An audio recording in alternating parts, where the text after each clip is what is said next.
Okay, welcome to MSUA Game Changers webcast, where we speak with satellite and mobile connectivity thought leaders about industry trends and share what you need to know about the future of mobile satellite communications.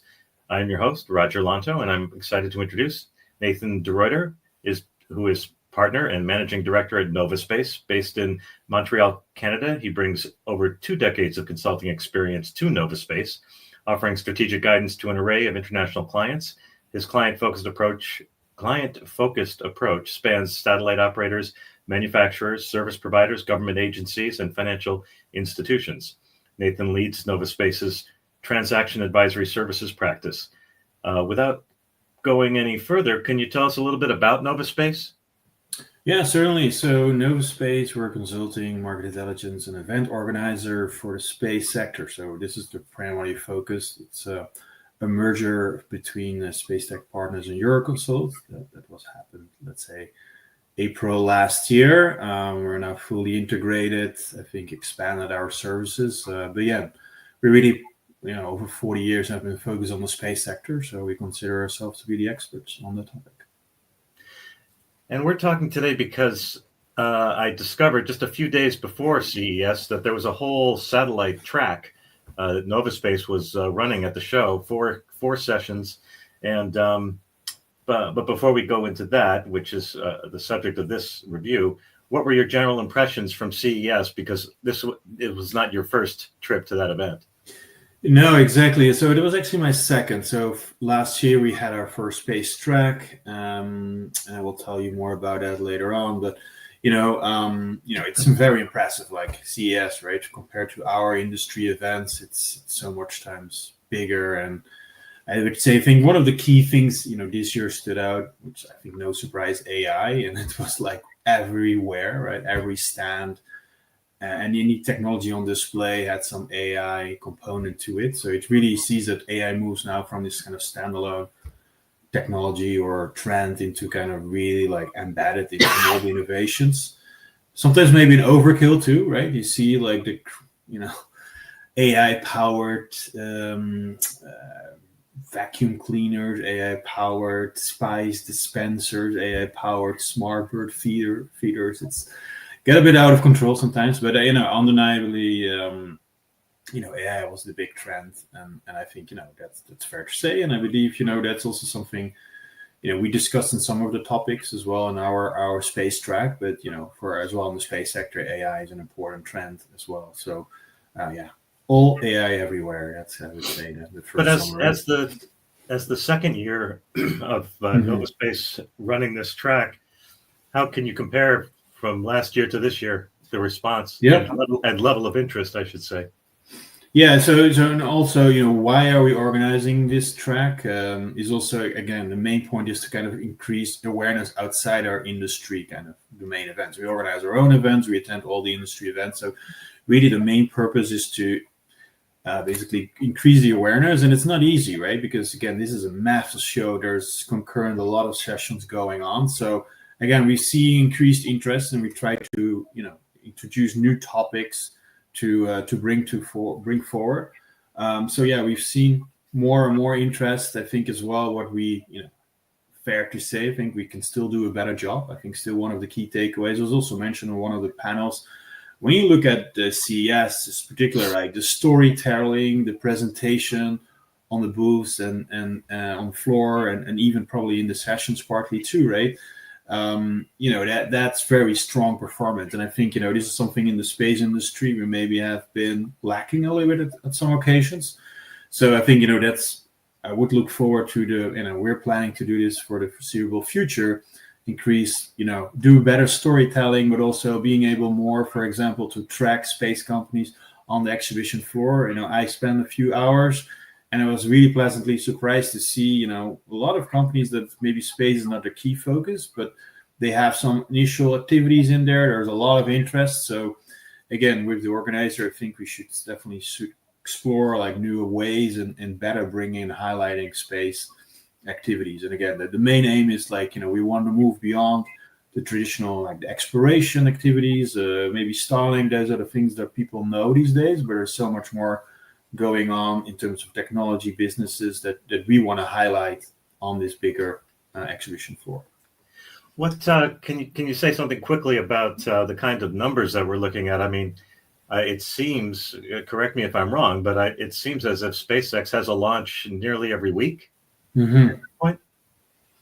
Yeah, no, again, for sure, they are leading the way at this point, but I think, I think others are catching up, like New Glenn supposedly to launch later this week, hopefully. And again, I think there's so much happening, obviously in the space sector that, I mean, I think that is just that we want to make sure that those kind of announcements are not, let's say, lost in all the Starlink traction, which is incredible. I think it's a huge catalysator for the industry as well. I mean, for example, there was the Starlink John Deere tractor was like at the exhibition floor as well. So there's like, great examples as where like all these new use cases are being presented. But again, there's much more coming. I mean, Amazon is one. But again, there's like, a lot of new developments, either in SATCOM and Earth observation, space exploration missions. I mean, it's going to be exciting year 2025, that's for sure.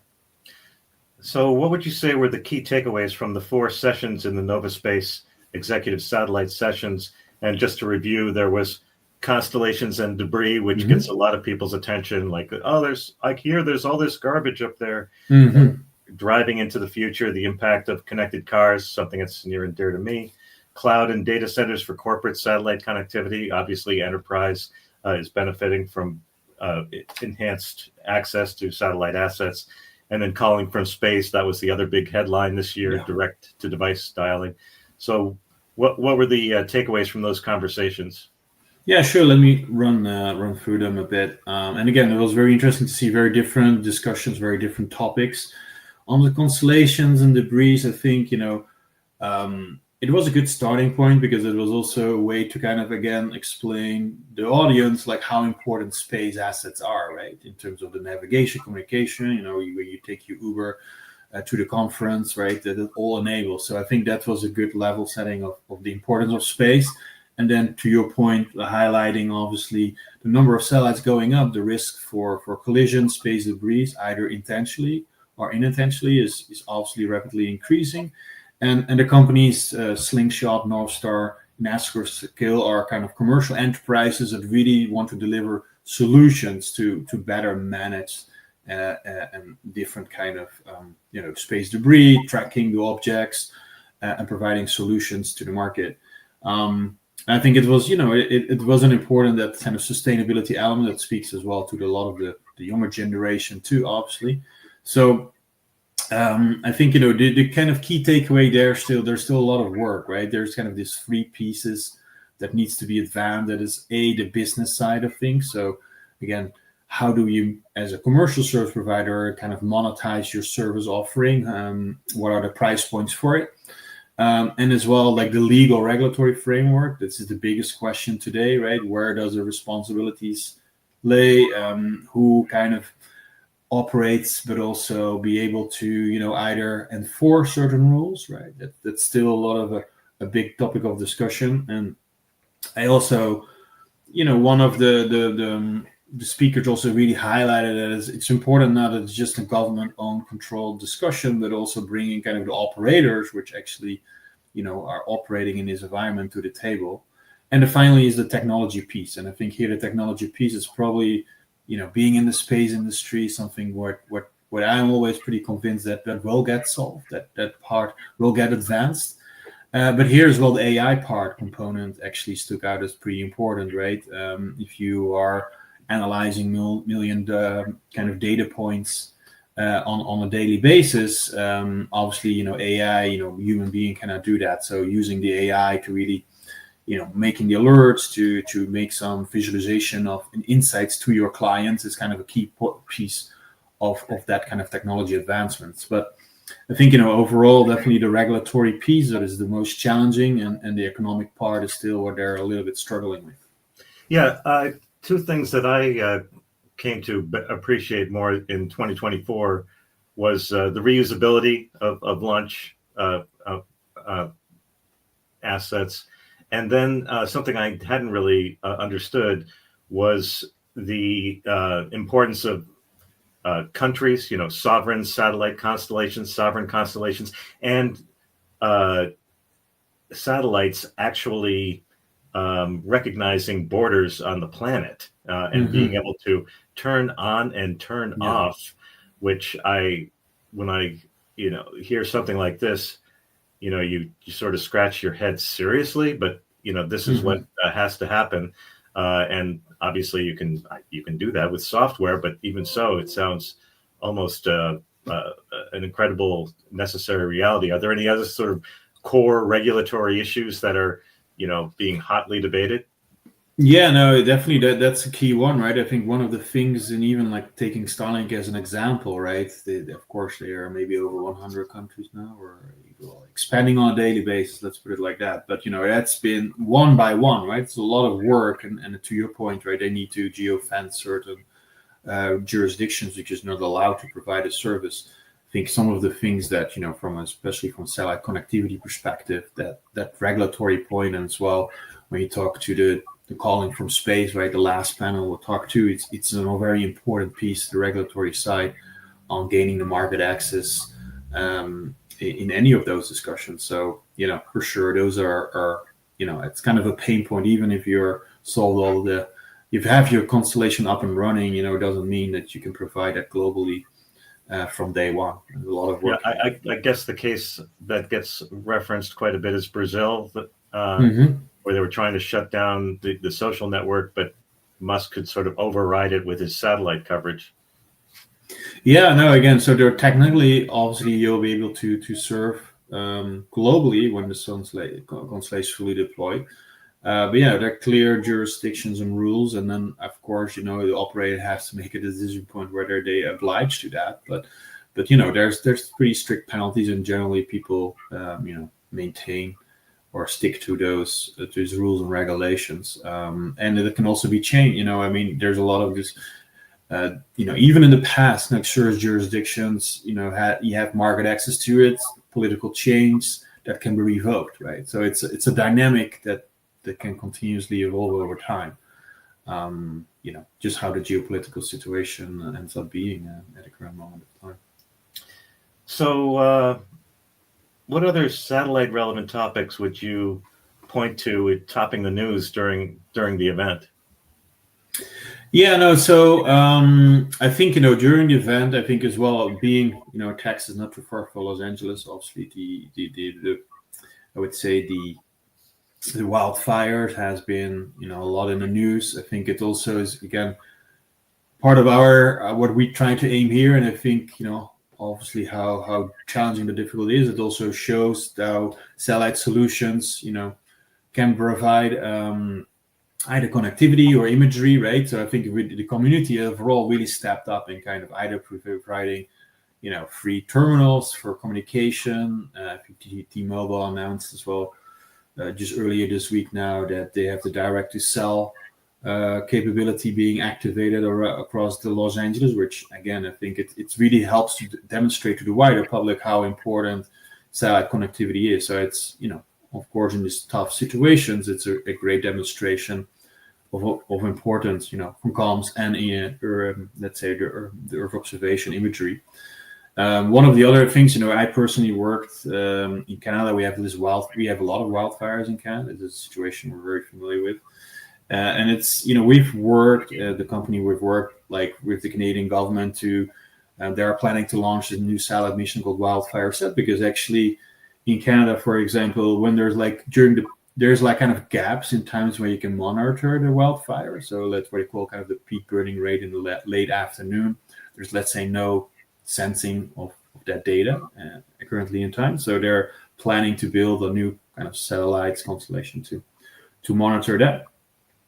But it also shows, through that project, it was, the government, you need to demonstrate their socioeconomic benefit. It takes it's public money, right? So it needs to be well spent. It's well taken care of. But I think, generally this event as a whole also helps to kind of globally get this problem of wildfires a larger recognition. And we also fund these kind of more science or, civil government operations to help the fire rescuers to give them the right data and the tools that they can manage those wildfires better. So I think, again, it's something that there's so much the satellite industry can also support other, not just from a commercial business. Most of my focus on like how can we make money out of our space assets. There's a lot of public good initiatives that we should not forget about, which are important, I think, that to highlight.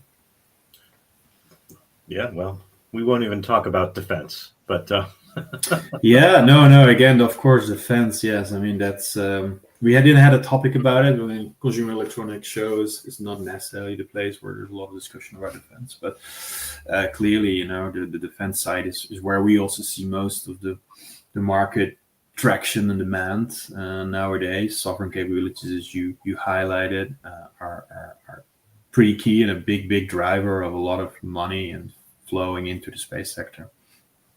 So, are there any new findings, reports, or services out of Novaspace? Yeah, so we just released our first report, which is called the Space Economy, where we basically, size up the space economy, and make a 10-year forecast. So we're kind of well on track on reaching, let's say, the $1 trillion mark in about 10 years from now, so 2033.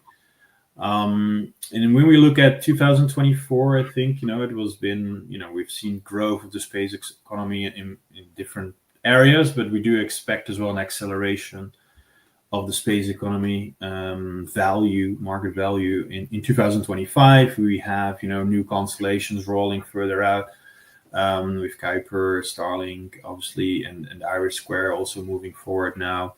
Defense, again, which we kind of highlighted before, right? The SDA, tranches, Starshield, and so on, all coming more into play. So, I think, we're definitely geared for a promising year in terms of space activity, new technology being deployed, and, well on track on kind of hitting this $1 trillion kind of milestone. And by 2030. Who are some of more of those upstarts out there? I mean, we have this balance between the solid, reliable, geo kind of players. Mm-hmm. We have these upstart LEO folks. I'm thinking like Rocket Lab. Any other newbies out there? Yeah, there's plenty. I mean, there's there's a lot. I mean, one of the things, and actually we didn't talk about it. What I think is also pretty exciting is the D2D capability, right? We didn't really go in much detail about it so far, but it was also one of the sessions. And there you have, of course, AST, but also Link. You have a company like Skylar that already makes it working and happening today, right? So there's a lot of, I think, when we discussed this 5 years ago, I would say you will have this direct-to-phone capability being available, and most of the people would look at you and think that's impossible. It's technically not feasible. Here we are, 5 years. The emergency messaging is already here with Globalstar, Apple, and now T-Mobile with Starlink. And again, we just keep pushing the kind of boundaries into, from messaging to hopefully broadband capabilities in a few years from now. So I think, that's one of the really exciting areas and where we see a lot of attention. And again, it's just a new market application that 5 years ago we didn't discuss or didn't talk about, and now it's coming up. And so there are still quite a number of those, right? I mean, in Earth observation, it's still a market where defense definitely is clearly, the kind of key user of imagery. But, whether it's either for ESG, climate change and monitoring these kind of activities, there's still a clear play for EO imagery, I think, so that's one of those use cases where it can scale. Connected cars, actually, it's one of the things where satellite can play a role, maybe not as the main connectivity, but definitely areas where we have been discussing a long time, the potential role. Probably takes a longer time. Again, that's why we make those 10-year forecasts, because satellite is also space industry. It always takes a little bit more time for things to fully materialize, and the economic value is driven from it. But again, those are just some of the topics where I think there's a lot of promise, and time will tell, how much satellite will be deployed. But I think it's pretty certain that it has a role, right? So, and how big that role would be, that's still to be defined. But clearly, clearly something that that's going to accelerate in the next few years. We won't talk about it here, but in a future call, maybe understanding what the relationship will be with between the wireless carriers and the satellite operators. Yes. So time. No. Again, that's definitely warrants a topic of much more in-depth discussion, but it's a key one. And where can people learn more about Novaspace? Yeah, we can go to our website, nova.space. You find our lineup of services, our consulting services. We also have our market intelligence platform, all our reports. We release over 20 reports. And also, you can find links to our events, the World Space Business Week, must-attend event every year in September in Paris. So hopefully we see the industry coming to that event as well. And many more other information. Nova.space. I'm not going to miss that event this year. Thank you. Very good. Okay. Thank you very much, Nathan. So I want to thank the Mobile Satellite Users Association for hosting these sessions. You can learn more about the MSUA at msua.org. You can learn how to get our weekly newsletter that gives you updates on everything that's happening in the industry and shares information about upcoming events. And you can also find out how to become a member. We look forward to seeing you the next time on MSUA's Game Changers webcast. Thank you very much. Take care.